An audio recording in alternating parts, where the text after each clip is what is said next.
Democracies rely on competition, rely on contestation, rely on the debate. That is integral to democracy. Their aim here is to really enlarge that, to really polarize that, and to really make it bitter so that our societies are divided. If you follow geopolitics or current affairs, you've likely heard the terms Chinese propaganda and Russian interference. But as the information space becomes an increasingly contested battleground, these issues have evolved.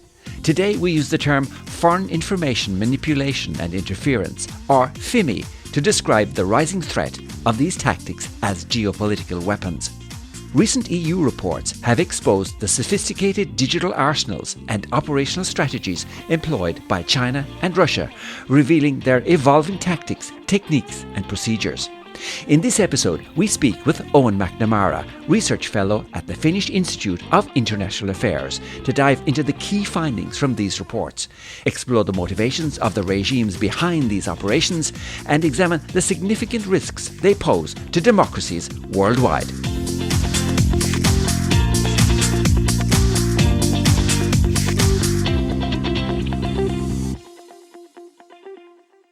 Hello and welcome to Perspectives with Nilo. I'm your host, Nilo Sullivan.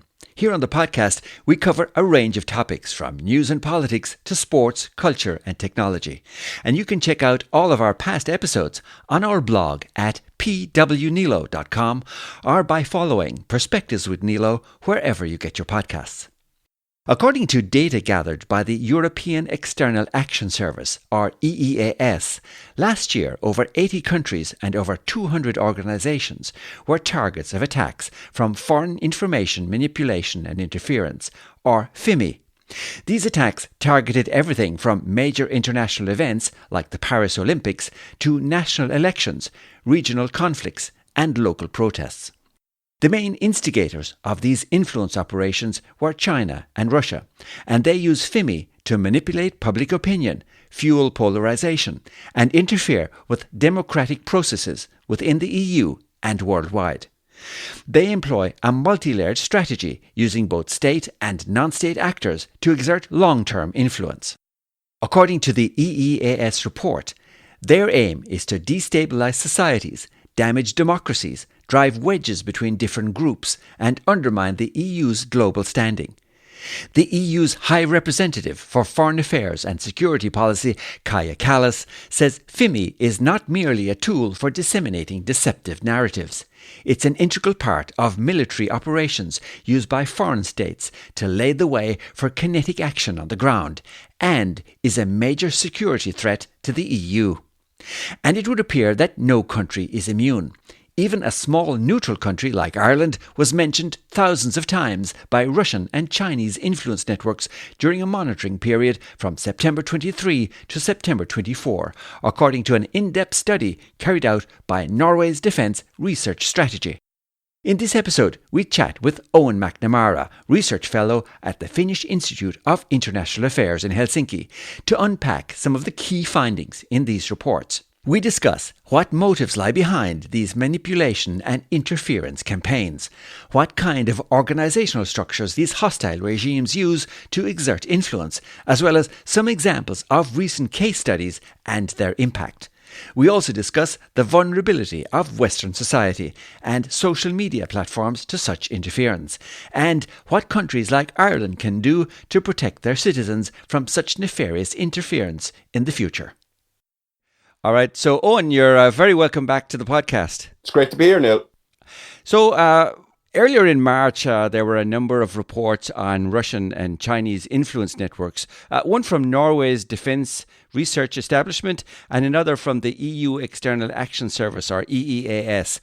Most people have heard the terms fake news, as well as misinformation, disinformation and foreign interference. So I suppose from a high level, what is new or special about what these reports are telling us? Well, I don't think there's too much that's special there. I mean, if we go back to the first time Trump was elected in 2016, we had a lot of reports of electoral manipulation by Russia in the United States, trying to confuse the debate trying to subvert a candidate that they thought was not in their interest. That candidate, of course, was Hillary Clinton, who had quite a bitter relationship with Russia. So this was really, electoral manipulation or information operations designed to weaken a candidate and strengthen another. This was the major flag to the world of this type of activity in great power politics.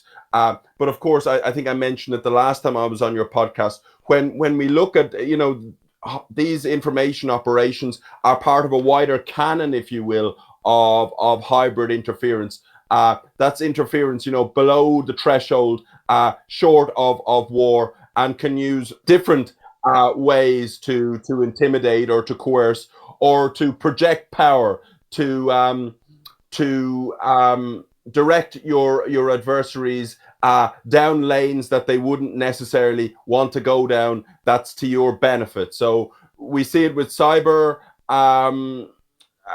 interference in the sense of hacking, things like that. We see it with military intimidation, and we see it with information operations. And all these aspects are designed to come together to create effect, to keep you strong if you're the one wielding this hybrid interference, and your enemies weak. And as we enter this age of renewed great power competition, all of this is going to come probably a lot more common into the coming decade. And so the goal then, like for China and Russia to do this, as you've been saying, is basically just to strengthen their position. But do they have a long-term goal thereafter with this? Well, of course, they will say that, to put it in kind of Irish parlance, perhaps. They will say, if they were being honest, which they're often not, that everyone's at it.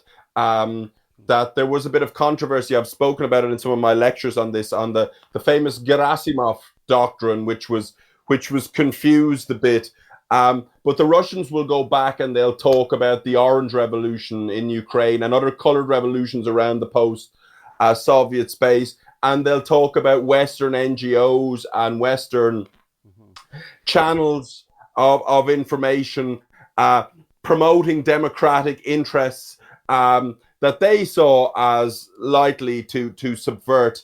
At that time, Vladimir Putin was trying to build his imperial project and build his regime security, and he saw democracy as a grave threat, and he saw, in a conspiratorial way, in a very paranoid way, he saw the Western powers pulling the strings. And if you know the region here, I've lived in Finland, but in the Baltic states, I know the wider region as well, Ukraine, Belarus, countries like that.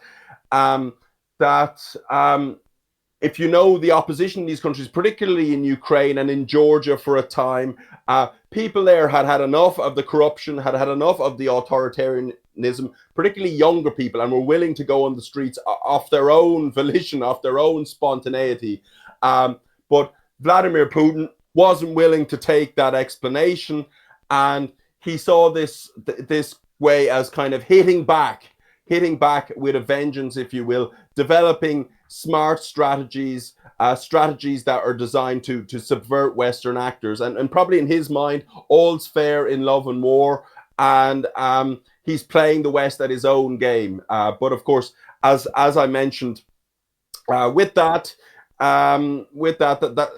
a very disputed narrative that he believes. And of course, China's watching on all this, learning its lessons. It doesn't want to be next. It's watching its neighborhood, and it's watching how the West promotes democracy in its neighborhood. And it sees this way of information manipulation, first in its own neighborhood, both Russia and China, and then in the wider West, as taking the game to the West and trying to be an actor on the front foot, projecting this power rather than being on the receiving end of it. And Kaja Kallas, who is the EU High Representative for Foreign Affairs and Security Policy and the Vice President of the European Commission, in the foreword of the EEAS report, she says that this foreign information manipulation and interference is a major security threat to the EU. She says we must not underestimate the power that this has over us or the intentions of those behind it. It's a pretty strong statement. How should the ordinary person in the street kind of interpret this? Yeah, that's a very interesting one, and you see this. Maybe I'm a good guy to ask on this because of my inter-Irish and international background. But I live between the Baltic states and Finland. I kind of have a base in both countries. The distance isn't too short, and even between these countries, you see different strategies of information manipulation. The Finns are very well protected from it. Number one, because their language is very hard for bots to pick up, so to say. These Estonian would be the same. These Finno-Ugric languages, they have 14 cases. They follow different grammatical rules. It's hard for automated systems to pick them up with accuracy. So it's very, very easy to spot interference if it is done by automated means, aka bots. But the Finns don't let their guard down. It's very important in school that we teach our kids critical thinking skills, that they can spot or that they can see the wood from the trees, and they think twice on the message being sold. Because we see today, in the era of TikTok, in the era of targeted ads, and with all of that, we see that younger people and indeed older people can be very, very vulnerable to this type of manipulation. And of course, because English is the leading language in the world, it's the language of information technology.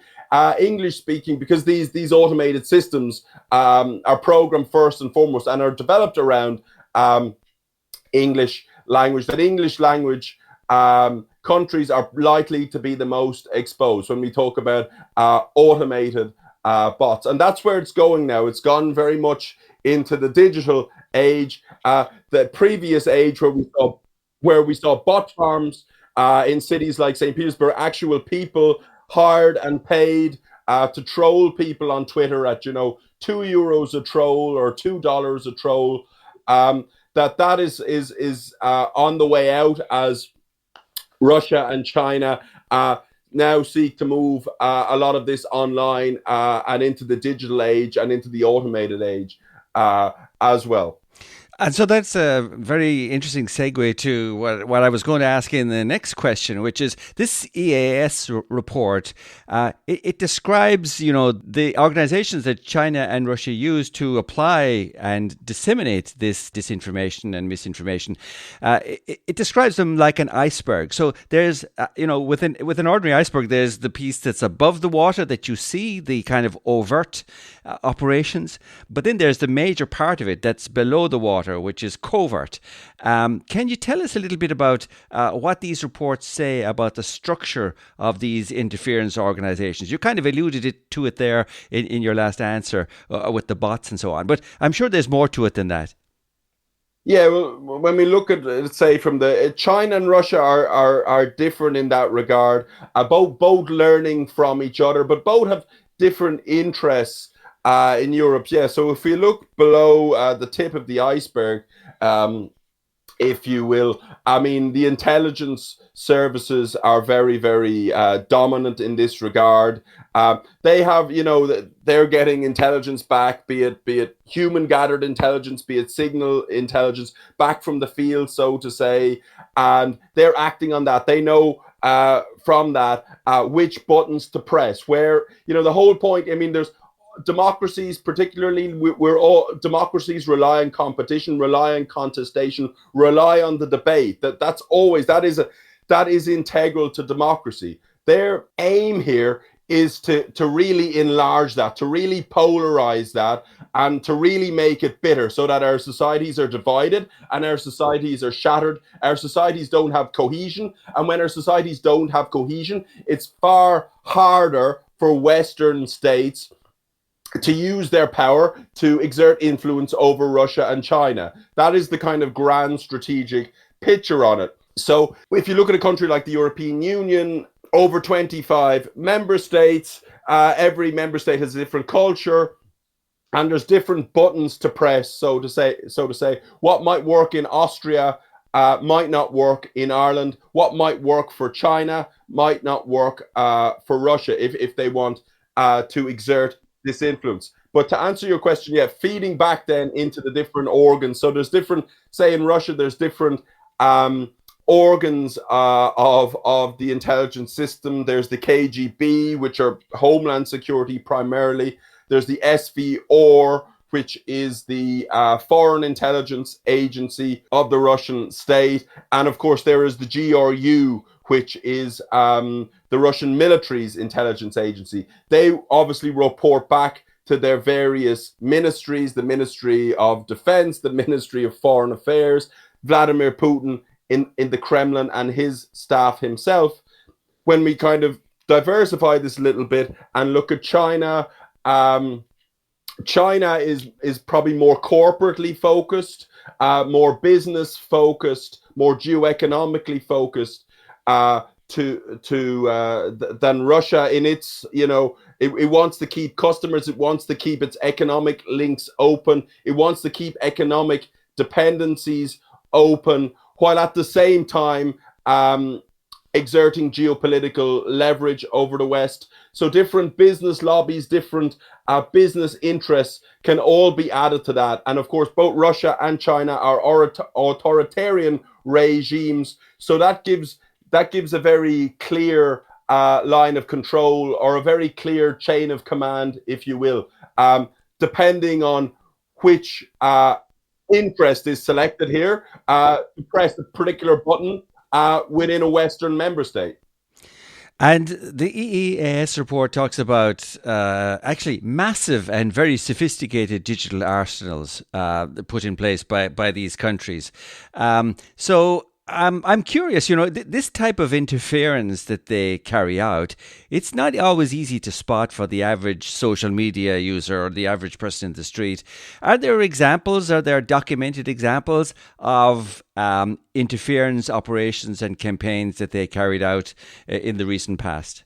Yeah, there are many happening at different levels. Of course, the big example right now was the case in Romania a couple of months ago, where quite a pro-Russian disruptive candidate in Romania got a flood of targeted ads, got a flood of positive coverage on digital platforms.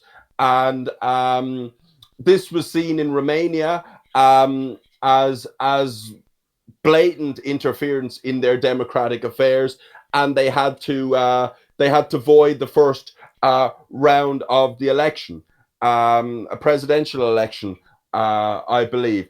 So that is the most recent example. It's a very, very striking example. And what do you do? There are still aftershocks from that. I mean, we had J.D. Vance. When you have someone who seems quite sympathetic to this interference in a way, or has doubts over what happened, or has doubts in the Romanian intelligence services that raise the alarm to this, it creates another kind of second order information battle on the airwaves, where we saw J.D. Vance in Munich about a month ago, claiming there were problems with Romanian democracy because of its actions to counteract this activity. So it goes on and on and on. And the end result is, for the side that originally wages this manipulation, the end result is that democracy is put in doubt, and that democracy is put under question. And the more questions that keep being asked, the more it weakens a state and its democratic order. One of the topics that's kind of also touched on in some of these reports is the degree of collaboration between China and Russia on these kind of activities. And it seems like the Russian invasion of Ukraine has been one area where those two countries aligned. Are there some narratives that they've pushed as regards this foreign interference in the EU, for example, related to the Russian invasion of Ukraine that you're aware of? Well, I mean, when you take the kind of global picture on the war in Ukraine, and we think of the global South, and it was say in the UN and places like that, there was a big Western effort to try and get global support behind behind Ukraine, essentially, and behind the understanding, which is the accurate understanding, in my view, that this was an unprovoked attack on a sovereign country by the Russian Federation. What we saw in these efforts, that these efforts were often thwarted by different disinformation narratives, particularly in Latin America, in Africa, and in some parts of Asia, that no, that this was something that was provoked by the West. It was Western imperialism.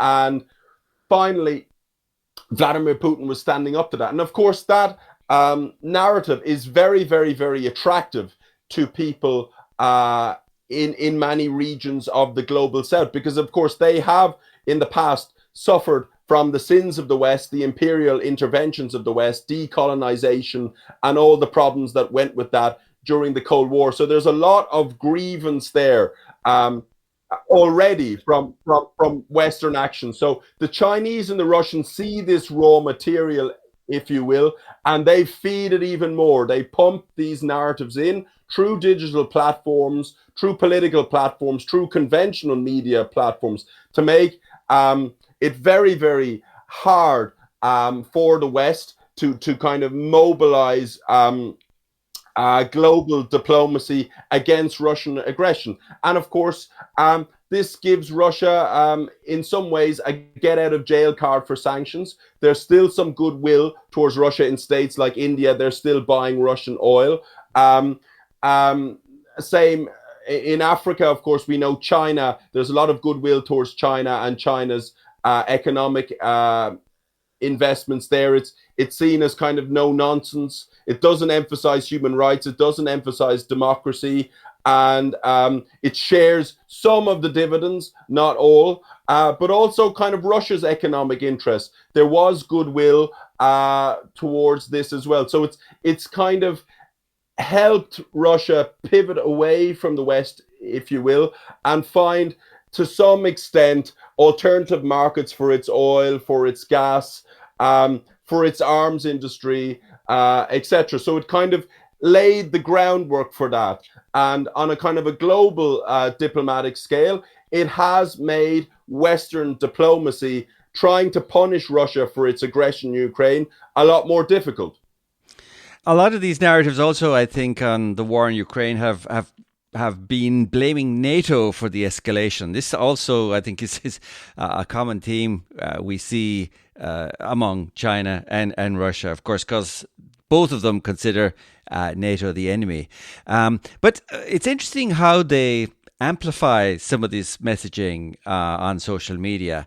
And, for example, they use proxy sources to rebroadcast their message on Facebook, X, TikTok, Telegram, and so on. But if we look at China, just as talking about them for a second, all of these Western social media platforms are blocked in China, even though we do see Chinese government spokespersons using them to push their propaganda and so on. So I'm just curious, like if access to these Western social media platforms is blocked in China, how can they still get their message out and use them to propagate their message on Western social media?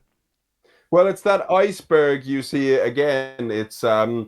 It's who gains access and who doesn't. The intelligence agencies of these authoritarian regimes, they get to decide that, and they get to kind of engineer that. So it's not maybe the average man on the street with an opinion in Shanghai or in Beijing. But it goes to show again that who is allowed and who is trusted to spread disinfo is very much in the hands of the regime. So that's an interesting point in this regard. You mentioned at the top of the order there, NATO, and of course, NATO's Eastern enlargement. And as I've told you, or told listeners a few times, I've very close links to the Baltic states. I've done research in the Baltic states for many years now, and particularly research on security policy and NATO enlargement. The Baltic states were very happy to gain entry into NATO in 2004. They spoke about this in terms of their history at the mercy of great powers and at the brutal invasions and occupations of great powers in the Baltic states. They saw NATO really as their saving grace, a strong US-backed security guarantees, and their societies have really prospered since. You know, once you had that platform of security, societies have developed and economies have developed. But at the same time, when we speak about NATO enlargement, NATO was very, very sensitive, particularly the Western powers, to try and accommodate Russia. You had to do something for the security of Poland and the Baltic states to allow them to prosper. But it was also a Russian first element of foreign policy there. There wasn't very much military infrastructure, or almost no military infrastructure at all, moved in between 2004 and 2014. That was like showing, like a poker player showing their hand to Russia, which no good poker player would do. You're expanding an alliance, but you're not essentially bolting the door. You're saying to Russia, we trust you, but we need to secure these states as well. We have this compromise, and we won't put troops close up against your border as long as everything stays peaceful. That was inscribed very early on in the NATO-Russia Founding Act. So that's a Central and Eastern European picture on security. But when we now look at the Central and Eastern European states, the states that would have joined the European Union after 2004, and we look at it from China, like everybody else, like ourselves in Ireland, they saw China as a very important economic actor and potentially quite an important investor in Central and Eastern Europe. There was some fatigue. You know, there were very high expectations of the European Union that I think a lot of EU expectations have been met in Central and Eastern Europe, but at the same time, they thought maybe they would do better out of it financially. There was less to go around, and they thought maybe China could bridge that gap. And that left some disappointments and dissatisfaction. We saw a number of years ago, there was the 17+1 formula in Central and Eastern Europe, which was very controversial at the time. The 17 Central and Eastern European states plus a few more, plus China.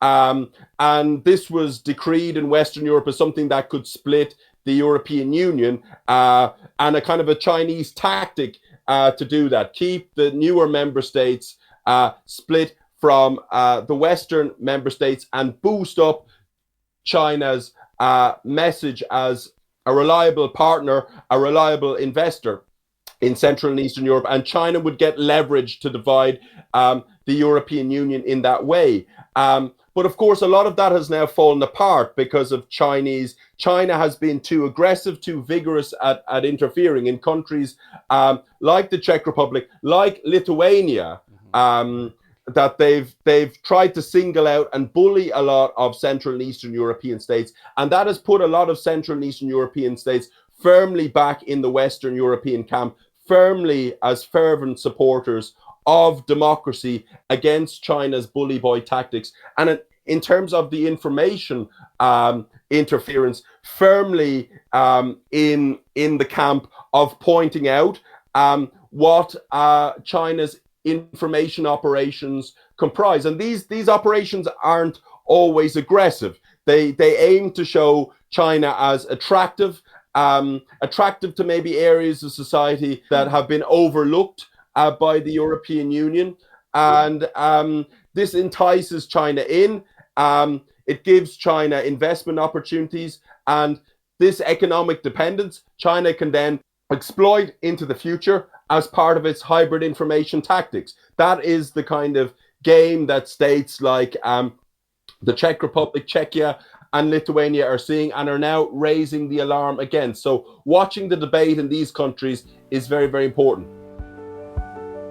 We'd like to take a moment to thank you for tuning in to Perspectives with Nilo. Our mission is to shine a spotlight on important topics like this one, issues that often go underreported but truly deserve your attention. But to continue bringing these crucial conversations to you, we need your help. If you're enjoying the podcast or finding value in our discussions, the best way to support us is by subscribing or following us on your favorite podcast app. Unfortunately, many of our listeners aren't subscribed yet, and your support can make a huge difference.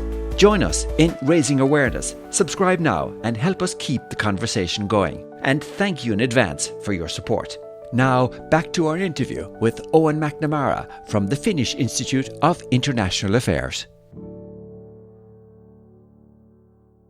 But I'm going to come back to the EEAS report on the foreign information manipulation and interference, or FIMI as it's called. They do go into the different kind of social media channels and so on that are behind this interference as well. One of the ones that ranks pretty high as regards popularity among these interference organizations is Twitter. It says that of the 38,000 channels they monitored, 88% of the activity detected in these FIMI cases occurred on X, or formerly known as Twitter. That's a very large amount to be happening on that platform. And of course, Twitter, the former name of X, used to be really good at insisting on foreign government officials and state media actors identify themselves on this platform. But all that ended with Elon Musk's takeover. It seems now that all they need is the blue tick, and they can do what they like. It seems to have made X more accommodating to nefarious operators. What do you think? Yeah, it used to be said about Russian elections once back back before Putin really clamped down with his authoritarianism, that Russian elections were free but were not fair. You always, for proper democratic norms to shape governance, you always need that trade-off between free and fair. So now you could say the same thing about X and Twitter, that X is free, very, very free, but it is not fair in the sense it's open to anyone with technology or with a big budget to manipulate political discourse on that platform, particularly after Elon Musk, or definitely after Elon Musk has taken it over. Very close to my heart. It was, as an Irish academic living abroad, I often refer to Twitter, with nostalgia as kind of paradoxically as my Irish platform, because after 15 years living abroad, it brought me back in contact with a lot of Irish people. Again, interested in my work, and I was interested in theirs, and different discussions and debates like this. So a lot of people have a nostalgia, I think, towards the old X or the old Twitter. But right now, at the moment, it's still a very popular channel that can be easily accessed by those that want to manipulate public discourse for their own ends. And not, it also offers many options. You can target at specific states and leave out others. So if you want to play divide and conquer, if you want to isolate, it gives you that option. But it also gives you big global options to influence public discourse. So it really has been a tool at the hands of the powerful, and authoritarian states all over are taking note. And of course, one of the newer platforms would be something like TikTok, very popular among younger people, and owned by ByteDance, a Chinese company. What kind of behavior do we see there regarding foreign information manipulation and interference on TikTok? Well, I think the big concern with TikTok, from an EU perspective, is the movement of EU data to China, and then what they might use that data for once that gets into the hands of these planners, so to say, those agencies working below the tip of the iceberg that you mentioned, how they might use that data to try and push our buttons, to try and increase polarization, increase bitterness, increase agitation, and weaken our cohesion in Western democratic societies. That is the big issue with TikTok. And TikTok, I'm a bit too old. I'm in my late 30s now. I'm a bit too old, I think, for TikTok. It's not a platform that has made any great grounds in my life, but I know lots and lots of people that use it, particularly young people. I remember a number of weeks ago, I was asked to do an interview for the children's magazine of a Finnish newspaper on hybrid activity, cutting cables, and the journalist, I remember, she specifically trying to get me on board for this. She specifically said, well, we need something fact-based in this children's magazine to at least compete with TikTok, with the junk that kids might see there related to Russian hybrid activities in and around Finland. So it is something that really helps to structure the outlook on international affairs, on international politics, on society,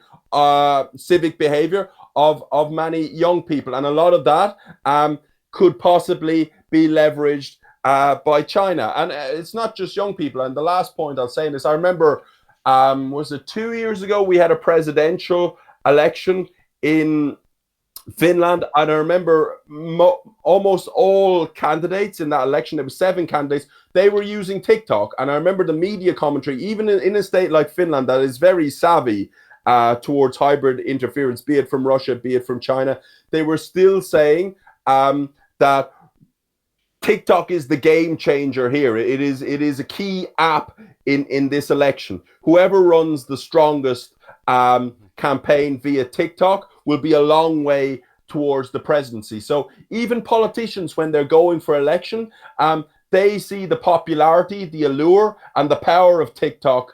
European politicians as insatiable. That's the little game of European politicians, perhaps, but there is a wider game, and China is very much an actor in that wider game as well. So short-term gains, but is there long-term consequences in terms of Chinese power and leverage over us that these technologies grant to Beijing? That is the big question that looms.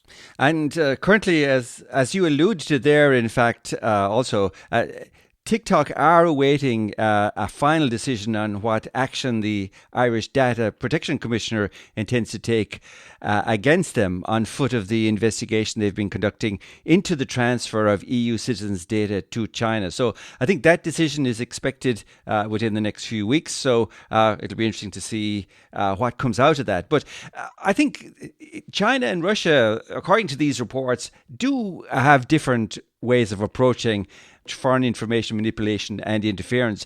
One of the things that China gets criticized for a lot is censorship, that is suppressing any criticism of China or the Chinese Communist Party, particularly on issues like human rights, and also promoting a narrative that China is a technologically advanced, attractive partner to unwitting audiences. Yeah, creating a positive or an ambivalent, sometimes an ambivalent view will do. It depends on the action. A positive or an ambivalent view of foreign and economic policy, I would say. Neil, yeah, so Russia's a lot more engaged in kind of creating battlegrounds and focusing on the Central and Eastern European states, because within the EU, a lot of these states are the states driving EU policy. on Ukraine, or at least the policy proposals within the EU that Russia fears and Russia doesn't like. A lot of those are coming out of cities like Tallinn, Riga, Vilnius, Warsaw, etc. Some other states are a lot more ambivalent. When we think about the Russians as well, I mean, a kind of a hypothesis I have is, and I've kind of mentioned this before, they know what works in each state. Say in the Baltic states, there's Russian minorities. They like to kind of try and agitate them, potentially reduce cohesion. Say in a state like Austria, a neutral state, the Russians seem very interested in actually influencing party politics there. We've seen a lot of leading Austrian politicians, or more than in most EU member states, take a positive view on Russia. And in Ireland, we've seen with lots of very good reports that they like using Ireland as a kind of an intelligence post office through their embassy in Dublin, flying in and out different agents. Ireland's is not a NATO country, not bound by the very strict NATO intelligence rules. So it's quite permissive in that regard, but it's close to a lot of Western European adversaries, big and small, of Russia now. So they use kind of Ireland as a drop-off. So they don't necessarily want to agitate Ireland too much. In my outlook on that, they kind of know the Irish mentality very well. The Irish, they won't want to don't cause a fuss with them. Do this under the radar, and there won't be too much hassle, and we can keep doing it. They won't, whereas, if there are big controversies, there are big scandals in Ireland, then our government will feel the pressure from the European Union, and I hope they'll feel the pressure in terms of our own sovereignty and national security and independence as well, to act. But if you just stay below the radar in Ireland, then you can probably get away with this behavior. The Irish attitude towards it is such, sadly to say. So the Russians are very good. They know every country. They know every country quite well. Now, on China, just to say that China is a lot more economically focused on Ireland. There's still a lot of investment going in to Ireland from China. China sees this as very important to potentially maintain leverage and maintain dependence, not just over Ireland, but within the wider EU into the future. And when you have these debates that, when I say, like, in the future China might want to exploit this dependence, I'll say something like that on Twitter, and it's actually a good litmus test, if you will. You'll get a lot of people purporting to be Irish people writing back to me saying, well, China's done nothing to me or my family. All China has done is invest in our country. So there might be this short-term look at short-term gains, but it might have serious long-term consequences. And I think, China knows that mindset as well. So both China and Russia are very good at understanding the local culture, and very good at seeing the kind of opportunities and limits of their strategies, what's available. One of the things the Norway report mentioned was that they observe how Chinese actors use Norway's recognition of Palestine, for example, as proof of an increased division between Europe and the US. And of course, these influence operations amplify that to drive division between the EU and the US. And that, of course, is intended, I suppose, to help China's goal of global authoritarian dominance. I presume we could see a similar approach to that being applied in Ireland. But the question is, does Ireland have a means to counter this kind of disinformation and foreign interference we talk about? We're getting better, but we're still not at the optimum we should be at, and I'll talk about that in a minute. But yeah, to drive, I say, when we talk about the Palestine question, it's a good question to raise, because that divide has always been there. Between different EU states and the United States, and even within the EU as well. I mean, I remember again, an Irishman on his travels. I was one of the instructors on a conflict studies field trip to Israel, Palestine, almost 10 years ago. And I remember one of the students asked an Israeli professor, who were the biggest troublemakers for Israel within the EU? This is more than 10 years ago. And he said Sweden and Ireland. Norway has recently recognized Spain, but then you'll have Central and Eastern European states that have a lot of baggage with the Holocaust and with World War II. You'll have a lot of guilt there that will feed a very positive perception of Israel. We see that with Germany, we see that with Poland, we might see that with Latvia and Lithuania. So these divides, obviously the United States as well, given the composition of its political system on this question. So these divides have always been there. They've been there for decades. But we're now in this era of social media, in this era of social media-led public discourse. So it's really making these debates as fractious and as bitter as possible, adding to them, amplifying them, agitating them. And that is what Russia and China want to do, no matter the question. For Ireland, yeah, we need to be a bit more astute. I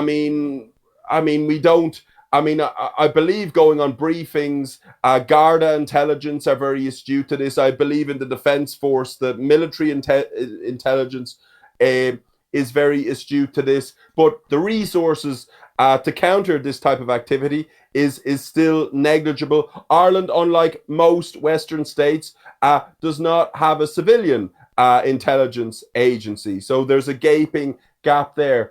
Also, it's not just about the authorities, the police, the intelligence services.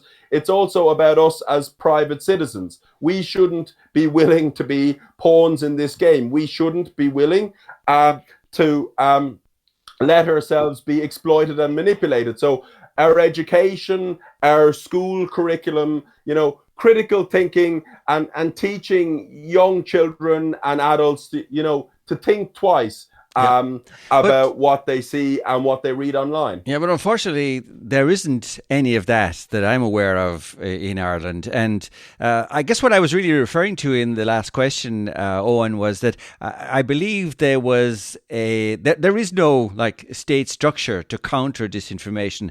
And there was a report due on the National Counter Disinformation Strategy Working Group about a year ago, and I think we're still waiting for it. So no urgency at all seems to exist on these type of issues. Yeah, I have to be unlike me, but I have to agree with you there, Neil. And it's like that across. It is like that across the spectrum of all security threats that we face in Ireland, compared to many other EU member states. That we're slow to develop systems to counter them. And of course, when that happens, we are seen as a weak link and we become quite an attractive piece in the wider EU puzzle to interfere with and to manipulate. So yes, we need more urgency, but Irish people will tell you there are other more important things. The housing crisis, the cost of living crisis, immigration now seems to be really rising on the Irish agenda. So the political preferences in Irish society are not prone to accelerating action against these threats. I think we need leadership. We need our politicians to come out and make strong, credible arguments as to why these issues need more attention. Recently, there have been reports in Irish national newspapers about how, Chinese marketplaces such as Taobao and Tmall are gaining a foothold in Ireland and have become a viral hit among teenagers and Gen Z shoppers.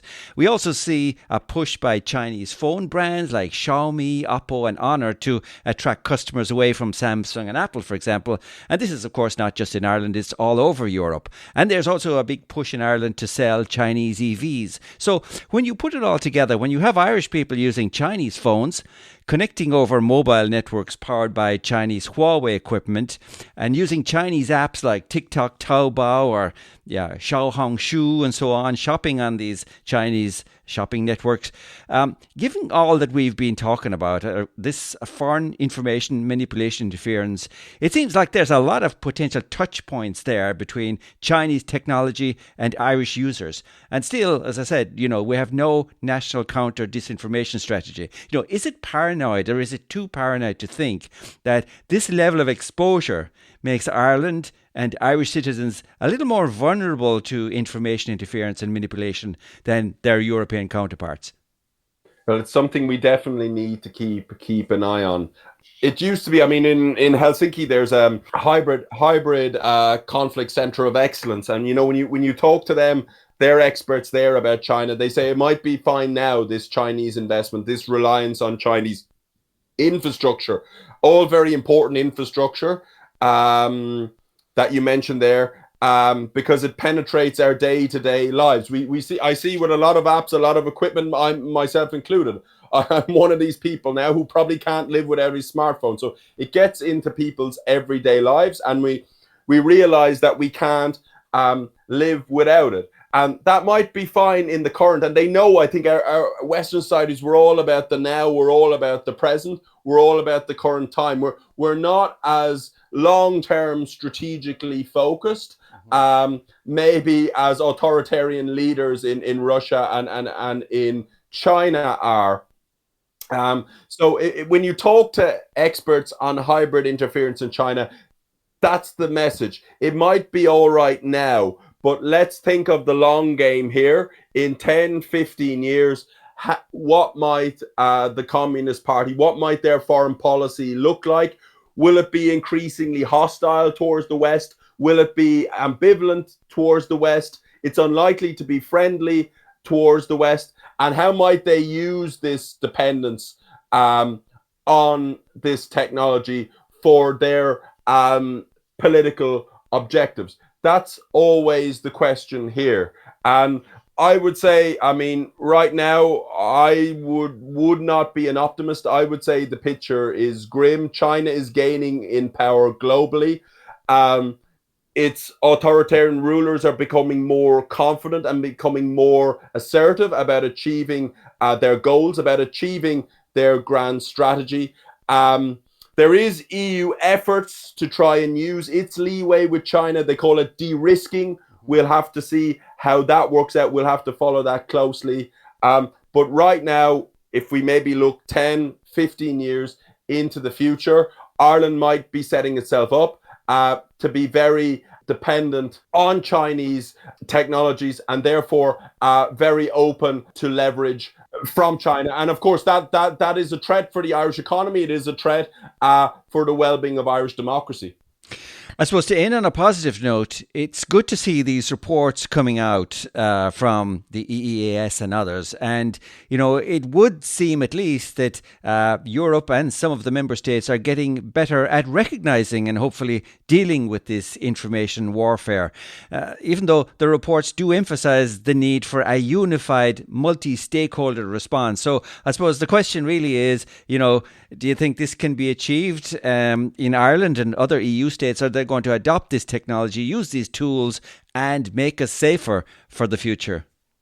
Well, it's a hard one. I think the message is getting through slowly, but at the same time, the attractiveness of these technologies in the now, in the future, is hard to turn down, even if we know they might be dangerous long-term into the future. I would like to maybe turn it around a little bit. Maybe you can call me a little bit naive on this question, that the European Union and its member states does get its act together on disinfo, does get its act together on Chinese efforts to exert leverage. And in the end, the Chinese perceive us as a resilient European bloc, as a bloc that's not going to be tied with, and pursues its foreign policy and its economic policy on those terms. But that doesn't look to be the momentum that's in place right now. As I mentioned, the Chinese see their power expanding. Their leaders are getting more confident and getting more assertive, and they want to subvert a strong European Union. They do not see in their great power interest. That's Owen McNamara, who is a research fellow in global security at the Finnish Institute of International Affairs in Helsinki. My sincere thanks to Owen for sharing his valuable insights with us on Perspectives with Niilo. We've linked both the third EEAS FIMI report and Norway's Defence Research Strategy report and some related material in the Dive Deeper section of our blog, which you can find at pwniilo.com. It's worth mentioning that the EEAS report introduces a FIMI exposure matrix, which is a valuable tool for understanding and potentially countering these threats. It also includes case studies focusing on Russian FIMI operations in Moldova and Africa, as well as a Chinese influence for hire operation, all of which illustrate the adaptability and global reach of these threats. The EU is also ramping up its punitive response to these types of threats, with the first ever sanctions imposed on Russia in December of 2024 for this behaviour. Finally, it's interesting that, according to the Norwegian report, while Ireland appears to receive less interest from Russian networks than most European countries, it receives proportionately more interest from Chinese networks. As highlighted in our interview, Irish academics and experts have echoed the findings of these reports, stressing the urgent need for greater coordination among Irish agencies to effectively combat the increasingly sophisticated threats of foreign information manipulation and interference. As we mentioned, both reports are linked in the Dive Deeper section of our blog, and we'd highly recommend you take a look. But that's where we leave it for now. Thank you for listening, and until the next time, Slán agus beannacht.